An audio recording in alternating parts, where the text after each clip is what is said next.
जो प्रयत्न केलेला आहे तर त्याचं परीक्षण करून आपण कुठे कमी पडलो हे सगळ्यात महत्वाची बाब लक्षात घ्यावी लागते।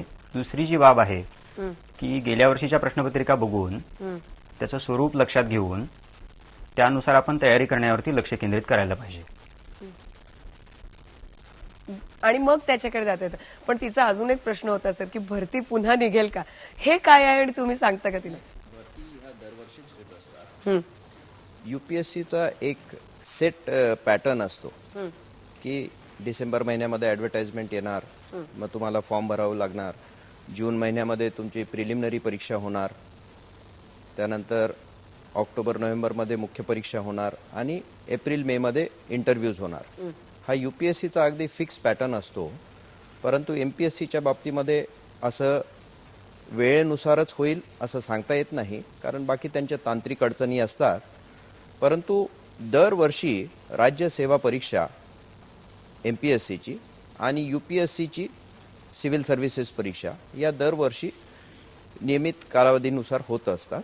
आणि मी एवढंच म्हणेन की जे उमेदवार आहेत त्यांनी परीक्षेसाठी वाट न बघता, परीक्षेच्या अनाउन्समेंटसाठी वाट न बघता त्यांनी सुरुवातीपासूनच आपली तयारी सुरू ठेवावी आणि म्हणजे त्याचा जास्त फायदा होईल, त्यांना जास्त वेळ मिळेल। अगदी आपल्या सोबत सर अजून एक फोन आहे, आपण त्यांचा प्रश्न विचारूयात। अंबादास, तुमचा फोन प्रश्न विचारू शकता, आपला त्यांच्याशी काही संपर्क होऊ शकत नाही।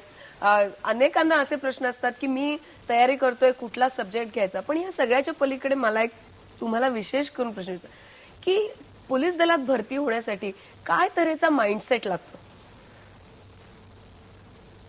आता मागच्या काही दिवसातल्या घटना बघता आपल्या सगळ्यांना ही जाणीव असेल की पोलीस खात्यातली नोकरी म्हणा किंवा सर्व्हिस म्हणा ही अत्यंत हिम्मत असलेल्या माणसांनीच स्वीकारावी।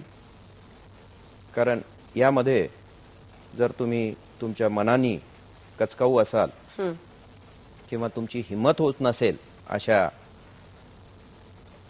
आव्हानांना तोंड द्यायला, तर मग तुम्ही यशस्वी होऊ शकणार नाही।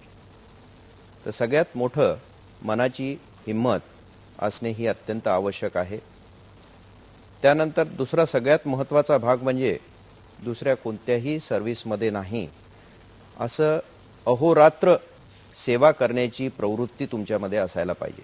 म्हणजे नो शॉर्टकट्स, कष्टाला इथे काही पर्यायच नाही। परंतु कष्टाच्या पर्यायाबरोबर तुम्ही ड्युटीवर किती वाजता जाल आणि ड्युटी तुमची किती वाजता संपेल याला काही टाइम लिमिट नाही। म्हणजे सकाळी तुम्ही 8 वाजतापासून ड्युटीवर तुम्ही गेले असाल, होऊ शकते तुम्ही 3 दिवसानंतरच घरी परत जाल।